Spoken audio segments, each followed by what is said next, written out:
मेरा नाम बबलू चौहान है। मैं जल शक्ति विभाग में सुंदरनगर में एज ए कंप्यूटर ऑपरेटर कार्य कर रहा हूँ। प्रदर्शन करने के लिए पहुंचे हैं, क्या कुछ मांग रहे हैं? सर, सबसे पहले तो मैं आप मीडिया बंधु का यहाँ पे पधारने पर सभी का हार्दिक अभिनंदन एवं स्वागत करता हूँ, क्योंकि आप लोगों के सहयोग से ही हमारा जो ये कार्य है आगे बढ़ रहा है, क्योंकि आपके सहयोग के बिना हम लोग कुछ नहीं कर सकते।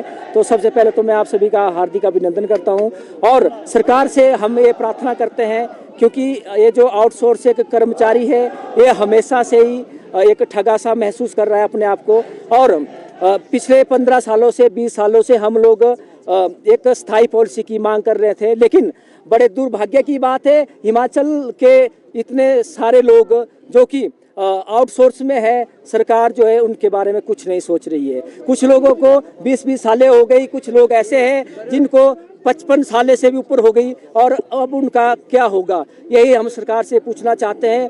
हम चाहते हैं कि सरकार हमारे लिए कोई ऐसी स्थायी पॉलिसी बनाए, और अगर स्थायी पॉलिसी नहीं बना सकती, अगर हमें सरकार रेगुलर नहीं कर सकती, तो हमारे लिए एक नोटिफिकेशन सरकार जो है निकाले कि 58 साल तक जो है हमें नहीं निकाला जाए, ताकि जॉब सिक्योरिटी हमारी बनी रहे। क्योंकि हमें हर साल जो है हमारे गले में एक तलवार लटकी रहती है कि हमारा अब एग्रीमेंट न्यू होगा कि न्यू होगा। क्योंकि सर हमें भी 10-12 सालें हो गई, 15-15 सालें होगी विभाग में। अब हमारी तो एज ऐसी हो गई है कि हम लोग ना तो हम इस जॉब को करने के लिए रह गए हैं, ना ही इसको छोड़ सकते हैं। क्योंकि कुछ उम्र के ऐसे उम्र के पड़ाव होते हैं जो कि 45, 50, 55 साल में पहुंच गए। यहाँ पे मैक्सिमम लोग ऐसे हैं जो कि 40 से ऊपर ही है। अब हम लोग तो नया काम भी कोई शुरू नहीं कर सकते, क्योंकि कोई भी काम शुरू करने के लिए हमें कम से कम 10-12 सालें लगती है। अब हम इस उम्र के पड़ाव में हैं कि अगर हम नया काम शुरू करेंगे तो हम लोगों को 8-10 सालें लगेगी, उतने में हमारी उम्र निकल जाएगी। हमारे बच्चे इतने बड़े हो गए हैं कि पूछते हैं पापा आपकी सैलरी कितनी है, आप रेगुलर जॉब में हैं। लेकिन बड़े दुर्भाग्य की बात है, हम लोग जो है सरकारी काम करते हैं, सरकारी विभागों में कार्य कर रहे हैं, लेकिन हमें जो है वेतन सिर्फ नाम मात्र का दिया जाता है। कईयों को 8,000, कईयों को 10,000 और कईयों को 15,000। हम सरकार से यही मांग करते हैं कि सरकार जो है ये जो ठेकेदारी प्रथा है, ठेकेदारों को जो है मुंह मांगे कीमत मिल रही है। हर एक कर्मचारी से जो है 3,000, 4,000, 5,000 अलग अलग डेजिग्नेशन के हिसाब से, और हर एक कर्मचारी से जो कमीशन ली जा रही है। तो हम सरकार से यही प्रार्थना कर सकते हैं, क्योंकि सुखविंदर सिंह सुक्खू की सरकार से हमें बहुत उम्मीदें हैं।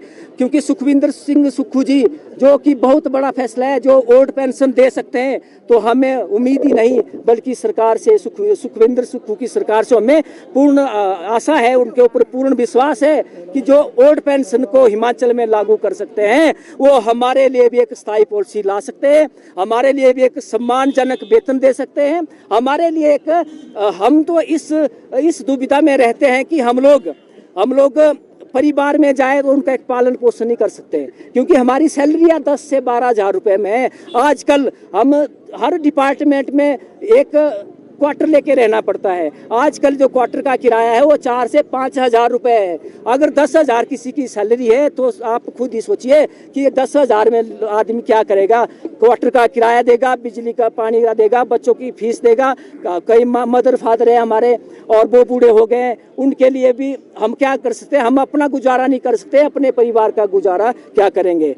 तो बहुत बहुत धन्यवाद जी। हम सरकार से यही मांग करते हैं कि जो है ये जो ठेकेदारी प्रथा है इसको बंद किया जाए और हमारे लिए एक स्थायी पॉलिसी लाई जाए। जब तक अगर स्थायी पॉलिसी नहीं लाई जाए तो सरकार जो एक नोटिफिकेशन जारी करे कि 58 साल तक हमें ना निकाला जाए और समान काम का समान वेतन दिया जाए। और हमें जो है जो आउटसोर्स के बाहर भी निकाले गए कर्मचारी है, हम सरकार से यही मांग करते हैं कि उनको भी जो है विभाग में लिया जाए, उनको भी किसी हिसाब से विभाग में मर्ज किया जाए, हमें भी इसमें मर्ज किया जाए और एक स्थायी पॉलिसी लाई जाए। बहुत बहुत धन्यवाद जी आप सभी लोगों का। जी, मेरा नाम पुनीत सोनी, मैं आउटसोर्स कर्मचारी महासंघ से एक्शन कमेटी का चेयरमैन। मैं सबसे पहले मीडिया साथियों का धन्यवाद करना चाहता हूं कि वो समय पर हमारी आउटसोर्स कर्मचारियों की मांग को सरकार के समक्ष रखने में हमारी काफ़ी मदद करते हैं, काफ़ी सहयोग करते हैं। तो हमारी जो मांग है, आपने देखा होगा कि हर बार जब विधानसभा होती है तो आउटसोर्स कर्मचारी शिमला में, कभी धर्मशाला में आता है। आपको पता है कि आउटसोर्स कर्मचारियों की सैलरी कितनी, 10,000 आउटसोर्स कर्मचारियों को सैलरी दी जाती है। और हिमाचल से आते हैं। कुछ एक साथी हमारे ऐसे भी हैं जो पैसे किसी से मांग कर उधार लेकर आते हैं, और हर बार सरकार हमें आश्वासन ये दे देती है कि हम आपके लिए एक पॉलिसी बनाएंगे। हम सरकार को ये नहीं बोलते हैं कि आज ही हमें रेगुलर कर दें। हम सरकार से ये 3 हमारी जो प्रमुख मांगें हैं वो हैं, एक हमें जॉब सिक्योरिटी दे दे, और ऊपर से जो ठेकेदार या कंपनी उनको बाहर करके हमें विभाग और बोर्ड निगमों से सैलरी जो है विभागों से डायरेक्ट दी जाए। और जो हमारी महत्वपूर्ण जो मांग है, जो हमारे आउटसोर्स कर्मचारी हैं जो विभागों से निकाल दिए गए हैं, जैसे कि आईपीएस से या कोविड विभाग से या बाकी के भी और भी विभाग हैं, उनसे निकाल दिए गए हैं। जब आपको पता कि कोविड का समय था तो आउटसोर्स कर्मचारियों ने, चाहे वो किसी भी विभाग में हो, उसने दिन रात एक कर सर्विसें दी हैं। धन्यवाद।